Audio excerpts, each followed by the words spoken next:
మన సనాతన ధర్మంలో ఉండే చాలా మర్మాలు, అంటే విజ్ఞానం, ఏదో ఆధ్యాత్మికత కాదు, విజ్ఞానం సున్నా కనిపెట్టింది మన ఆర్యభట్ట అన్నప్పుడు గర్వంగా అనిపిస్తుంది. దశావతారాలు, డార్విన్ సిద్ధాంతం గొప్ప సత్యాన్ని. ఇంకొకటి నాకు బాగా ఆశ్చర్యం అనిపించింటే హనుమాన్ చాలీసాలో సూర్యుడి దూరాన్ని చెప్పే ఒక పదం ఉంటుంది, ఒక లైన్. అంటే ఎట్లా మన విజ్ఞానం, ఇంత అద్భుతమైన విజ్ఞానాన్ని మన చిన్నగా మతంగానో ధర్మంగానో కుంచుకుపోయాం. ఏంటి ఇన్ని అద్భుత రహస్యాలు ఎట్లా సాధ్యమైనవి గురుగారు? సాధ్యమే. ఇది ఎంత వేద గణితం. అచ్చా. వేదాల్లో ఇవన్నిటినీ వాళ్ళు ఆ రోజే ఆ మహర్షులు దర్శించి నిక్షిప్తం చేశారు. బా నువ్వు చెప్పినటువంటి తులసీదాస్ రామచరిత మానస్లో ఆ భూమికి సూర్యుడికి మధ్య దూరాన్ని చెప్పగలిగాడు అంటే అది వేద గణితం. ఎగ్జాక్ట్ దూరం. మళ్ళా ఇప్పటికీ కూడా అది షాక్ అందరికీ.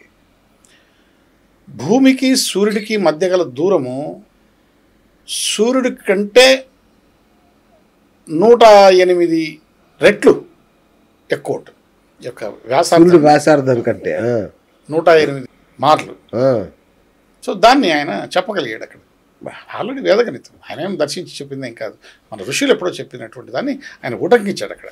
అందులో ఇవన్నీ మనం ఇప్పుడు ఎందుకు చర్చించుకుంటున్నాం అంటే మన చర్చ ద్వారా ఇప్పుడున్నటువంటి ఈ జనరేషన్కు ఈ విషయాలన్నీ తెలుస్తాయి, తెలియాలి. ఇప్పుడు నేను దాదాపు 18 పుస్తకాలు రాశాను. అవును. మొదటి ముద్రణలో అయిపోయినాయి పుస్తకాలు. ఇప్పుడు మళ్ళీ నేను ముద్రించాలంటే పుస్తకాలు చాలా ధనం ఖర్చు అవుతుంది. కరెక్ట్. పుస్తకాలు చదివే వాళ్ళు లేరు నిజానికి. కరెక్ట్. కాబట్టి నేను ముద్రించి దాన్ని ఏదో చేయాలనుకుని ఏం చేసే పరిస్థితి లేదు. అందరూ ఆండ్రాయిడ్ గీక్కుంటూ కూర్చున్నారు. అవును. సో దాంట్లోనన్నా మనం ఇవన్నీ చెప్పగలిగితే వాళ్ళు చూసుకుంటారు. మీరు శాశ్వతత్వాన్ని ఇచ్చేశారు అంతే మీ ఆలోచనలకి. సో దానివల్ల ఈ జనరేషన్కు ఆటోమేటిక్గా ఈజీగా తెలుస్తాయి. ఇప్పుడు పెద్దవాళ్ళ శిక్ష చదివే వాళ్ళు ఎంతమంది ఉన్నారు తెలియదు. చూసే కొన్ని సంవత్సరాలు అవుతుంది. నేనే మనం ఈ ఫీల్డ్లో ఉన్న వాళ్ళం, అది ఎక్కడ కనబడదు, ఏ బుక్ స్టాల్లో కనబడదు. మనం చర్చించుకుంటే ఇటువంటి విషయాలన్నీ కూడా పెద్దవాళ్ళ శిక్షలో కూడా ఉంటాయి. అవునా? ఉంటాయి. ఉండకుండా పోయే సమస్య లేదు. అది విజ్ఞాన సరస్వం కదా. మరి ఇప్పుడు పుస్తకాలు చదివే పరిస్థితుల్లో ఎవరు లేరు కాబట్టి పెద్దవాళ్ళ శిక్ష మర్చిపోయారు. అందరూ మర్చిపోయారు.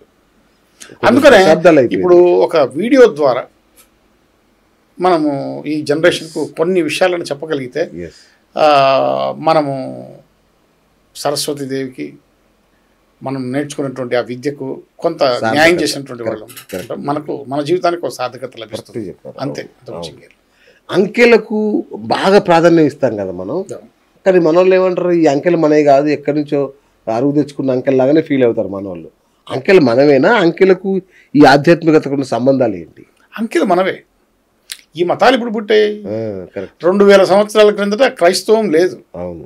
1500 సంవత్సరాల కిందట ఇస్లాం లేదు. ఓకే. ఈ మొత్తం విశ్వంలో ఉన్నటువంటి ఏకైక మతం ఏది? సనాతన ధర్మం, హిందూ మతమే. నువ్వు ఏ దేశంలో త్రవ్వకాలు చేపట్టు, అక్కడ హిందూ దేవతల ప్రతిమలు దొరుకుతాయి. అవును. యజ్ఞవాటికలు లభిస్తాయి, శ్రీచక్రాలు లభిస్తాయి, ఆలయాలు లభిస్తాయి. మరి ఏ దేశంలో దొరకడం లేదు నీకు త్రవ్వకాలలో? మరి ఇన్ని దేశాల్లో దొరుకుతున్నాయంటే ఇన్ని దేశాల్లో అంతా కూడా ఒకే ధర్మం వెళ్ళి విరిసిందని అటువంటి అర్థమే కదా.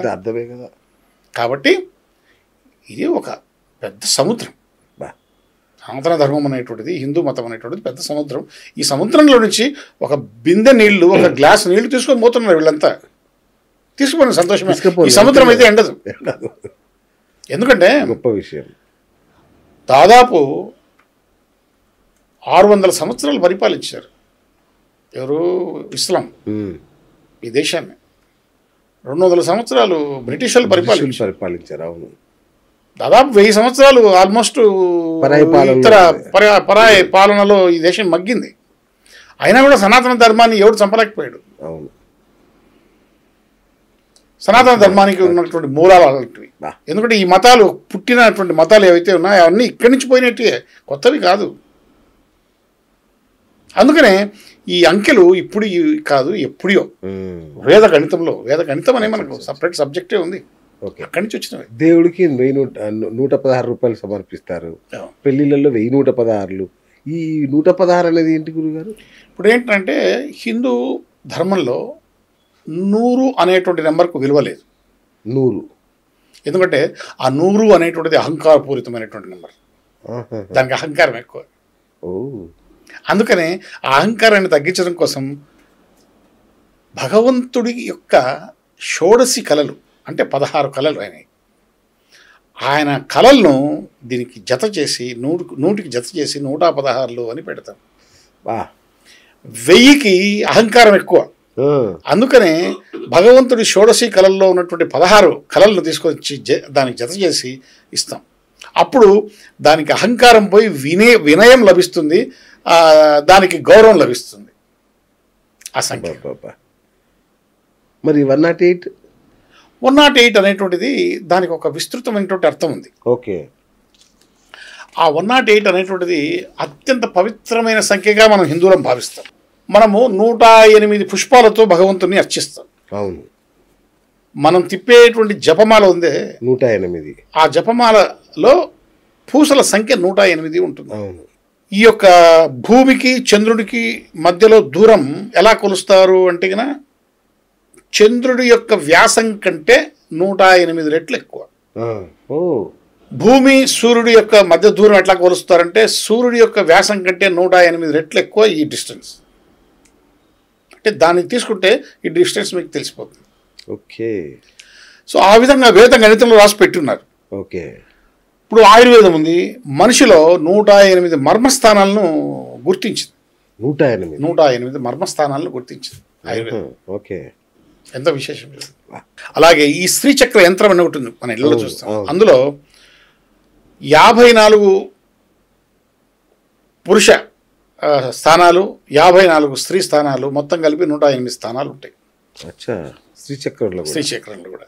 అలాగే 27 నక్షత్రాలు, ఒక్కొక్క నక్షత్రానికి 4 పాదాలు.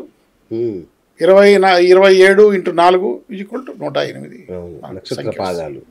అలాగే జ్యోతిష శాస్త్రంలో 12 రాసులు, 9 గ్రహాలు కలిపి మనము హెచ్చిస్తే 108 వస్తుంది.